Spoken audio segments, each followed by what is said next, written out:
Good morning, Bhargav. Today is Tuesday, November 21st, and here's the heads up brief for today. Today's production to our clients consisted of a total of 88 issues. In East Asia Pacific, we covered 51 issues, in South Asia, 24 issues, and 13 issues in the EMEA region. I will be briefing you on the major issues of today's production. All right. Thank you, Bassel. Let's move on to the major issues today. In East Asia Pacific, I'll be covering the top 3 of the 51 issues. In PNG, Wapaminamda and Wabag districts in Inga province were declared as a fighting zone on November 15th, with a 1-month lockdown imposed by the Inga Provincial Peace and Good Order Committee. Provincial Administrator Sandis Saka announced the lockdown, which includes a curfew in Wabag from 10 p.m. to 6 a.m. local time every day, and travel restrictions within the designated fighting zone. Security measures such as checkpoints and arbitrary searches for firearms have been authorized, and the public was urged to comply with the directives. The decision to impose this lockdown comes amidst high tensions ahead of the Lagaip supplementary election results scheduled to be released today. We covered this as the major development in the Southeast Asia roundup today.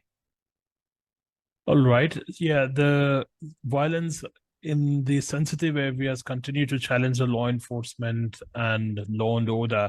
The security forces have to strengthen themselves and enforce these curfew timings as well as some of the provisions quite strictly. Otherwise, the situation is unlikely to get better anytime soon. Let's monitor the situation as it evolves and coordinate with our clients as required. Thank you. Sure. In Myanmar, the Tang National Liberation Army has laid siege on the last standing military camp in Mantong, Shan State. The army had earlier captured all police stations, military offices, and outposts in Mantong.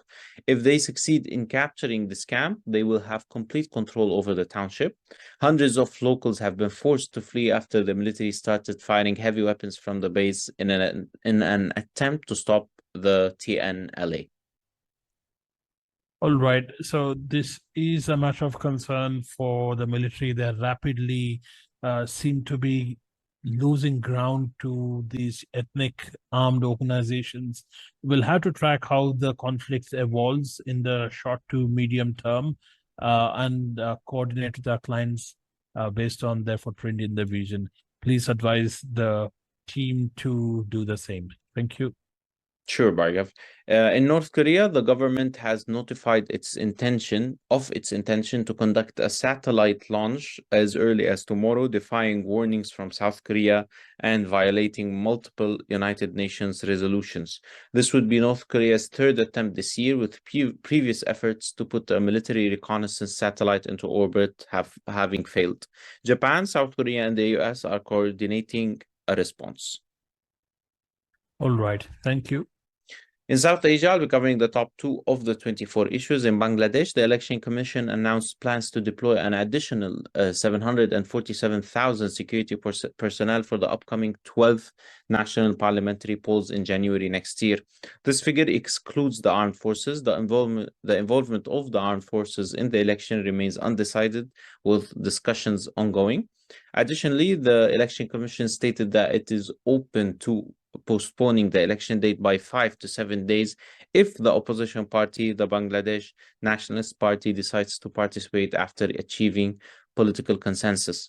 We covered this as the major development in South Asia today.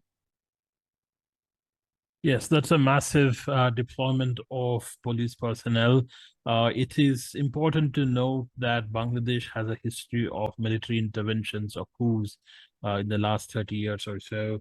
And the involvement of armed forces will be controversial, so it is no surprise that they haven't been opted in automatically. The primary involvement remains from the armed police as well as the paramilitary forces, but it also needs to be noted that the situation on the ground can get even more chaotic as the election approaches. So the deployment is very well thought out. However, maintenance of law and order is always a challenge, irrespective of the number of personnel being deployed. Let's monitor the situation before and after the elections. Thank you. In Pakistan, the Pakistan Petroleum Limited announced yesterday that it has discovered substantial natural gas reserves in Sajawal district, Sindh province. The gas reserves have been located at the Jim East X1 exploration well in the Shah Bandar area of the district.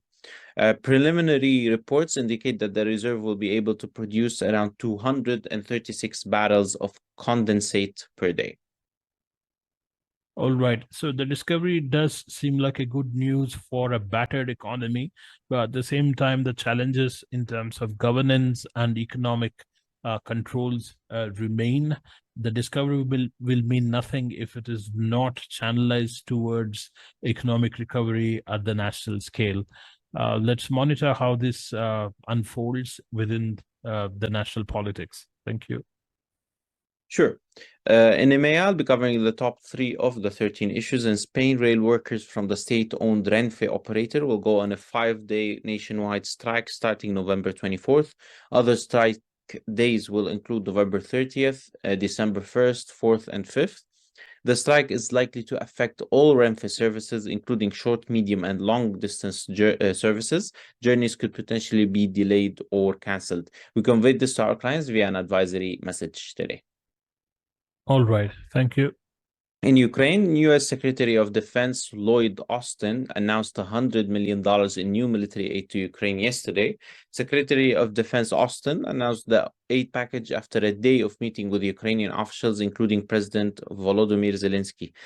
So the trip comes amid increasing division over aid for Ukraine in the U.S. Congress. This comes ahead of a U.S. presidential election scheduled for November 2024. We conveyed this to our clients via an advisory message today.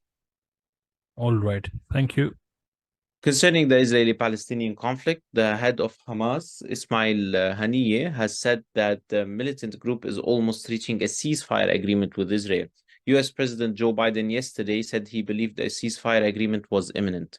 Hezbollah also yesterday fired 4 Burkan rockets and hit the Israeli military Beranit barracks in northern Israel near the border with Lebanon. Casualties are yet to be publicized. Massive property destruction was reported.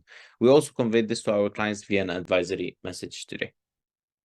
Yes, it is important to note the increasing capability and military efficiency of some of these non-state actors, including Hezbollah and Hamas, have demonstrated that they are very much capable of hitting Israel hard. However, lackadaisically or strategically by attacking civilian targets.